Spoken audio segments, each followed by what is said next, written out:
कालकिया जी विधानसभा seat से आम आदमी पार्टी के उम्मीदवार सीएम आतिशी और इस सीट से बीजेपी उम्मीदवार रमेश बिधूड़ी के बीच आर पार की जंग छिड़ गई है। आतिशी ने चुनाव आयोग से शिकायत की है कि बिधूड़ी के भतीजे आम आदमी पार्टी के कार्यकर्ताओं को प्रताड़ित कर रहे हैं।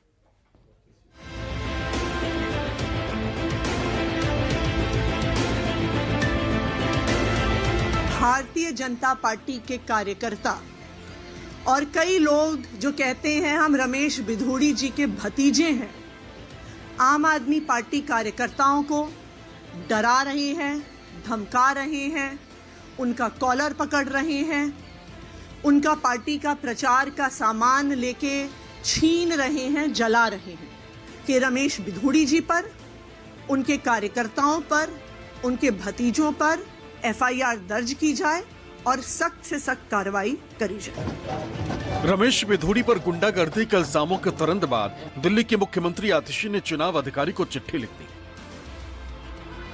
दिल्ली पुलिस की निष्पक्षता को भी सवालों के घेरे में ला दिया। दलील ये कि पुलिस आम आदमी पार्टी के कार्यकर्ता पर दबाव बना रही है, झूठे बयानों पर हस्ताक्षर करने को मजबूर कर रही है। संजय सिंह ने आतिशी के इल्जामों को सही ठहराया। चुनाव आयोग की निष्पक्षता पर भी संदेह जताया, लेकिन बीजेपी सबूत मांगने लगी। कांग्रेस भी इसे ध्यान भटकाने की राजनीति बताने लगी। कालका जी का वहां पर रमेश बिधूड़ी के लोगों ने हमारे लोगों को मारा, कार्यकर्ताओं को, उसकी शिकायत हुई तो पुलिस दबाव बना रही है हमारे कार्यकर्ताओं पे, दबाव बनवा के स्टेटमेंट ले रही है कि नहीं साहब कुछ नहीं हुआ, ऐसा लिख के दे दो।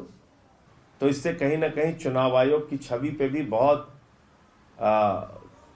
विपरीत प्रभाव पड़ेगा और चुनाव की निष्पक्षता नहीं रहेगी। उनके पास कुछ सबूत हो तो पेश करें, वो कुछ तथ्य हो तो उनके साथ वो बात करें।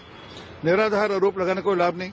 क्या कि उनको पता चुनाव हार रही है, इसलिए अब वो खिसियानी बिल्ली खम्मा नोचने वाली बात है कि कुछ भी निराधार आरोप लगाकर अपनी आने वाली हार के जेब कैसे मिटानी है। देखिए, मुझे नहीं मालूम इन दोनों में क्या चल रहा है। एक ही मकसद है, मुद्दों से ध्यान भटकाना। मेरी जहां तक बात है, मैं कालका जी की हर गली में हर समय हूं, लोगों के बीच में हूं। लोगों का रिस्पांस बहुत अच्छा है। लोग बिल्कुल भी किसी भी तरह की हिंसा का या अभद्र भाषा का, जो रमेश बिधूड़ी ने बोली, उसका समर्थन नहीं करते। रबड़ स्टैंप मुख्यमंत्री आतिशी जी भूल चुकी हैं कि उनकी पार्टी उनके कार्यकाल को गिनकर भी नहीं चल रही। वो भी सिटिंग मुख्यमंत्री हैं, लेकिन उनकी पार्टी उनके नाम पर वोट नहीं मांग रही।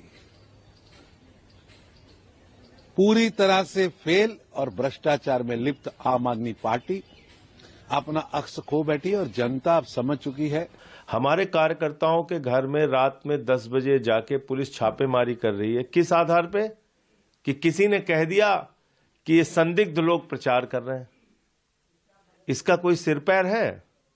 क्या पुलिस को रात में ऐसे किसी के घर में घुस के छापेमारी करने का, जांच करने का अधिकार है?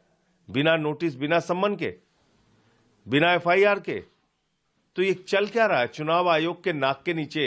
जो अगर कोई कंप्लेंट है तो इलेक्शन कमीशन उसको एग्जामिन करेगा।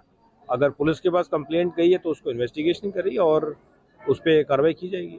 चुनाव की आचार संहिता लागू हो गई है, नॉमिनेशन फाइल हो गए, एक्सेप्ट हो गए, उसके बाद ये चीज जो है बांटी गई है। ये क्या हो रहा है मुझे समझ में नहीं आ रहा। बार बार कंप्लेंट गई है इलेक्शन कमीशन को, इलेक्शन कमीशन इसका संज्ञान क्यों नहीं लेता, मुझे बात समझ में नहीं आ रही है। मैं प्रवेश जी से भी कहूंगा, भाई आप मुद्दों पे लड़ाई लड़िए, आप विकास पर लड़ाई लड़िए, लेकिन संजय सिंह जी से भी एक सवाल है। आम आदमी पार्टी वाले 1000 रुपया दे रहे हैं, हम उसके लिए जा रहे हैं। अब तो दोनों पार्टियां इसमें सीधे सीधे दोषी हैं। मैं आशा करूंगा कि इलेक्शन कमीशन इसको संज्ञान में लेगा और कोई ना कोई कार्रवाई। इल्जामों की सियासत के बीच कांग्रेस ने भी आम आदमी पार्टी के कथित भ्रष्टाचार का खुलासा किया। दलील ये, शराब से पैसा कमाने की लत ने दिल्ली को बर्बाद कर दिया। दिल्ली सरकार के मंत्रियों ने शराब कंपनियों से पैसे लिए, अंतर्राष्ट्रीय स्तर का घोटाला किया। आपके सामने है, सिटिंग एमएलए है, फिर से इलेक्शन लड़ रहे हैं, इसी पार्टी की टिकट पर लड़ रहे हैं और अपने मन की भड़ास निकाल रहे हैं कि देखो ये गलत किया मेरी सरकार ने, मेरे शराब मंत्री ने, शराब शिक्षा जो भी आप कहना चाहें उस मंत्री ने ये गलत किया, लेकिन पैसों के लिए किया। चुनाव लड़ने के लिए पैसे इन लोगों ने शराब की कंपनियों से लिए।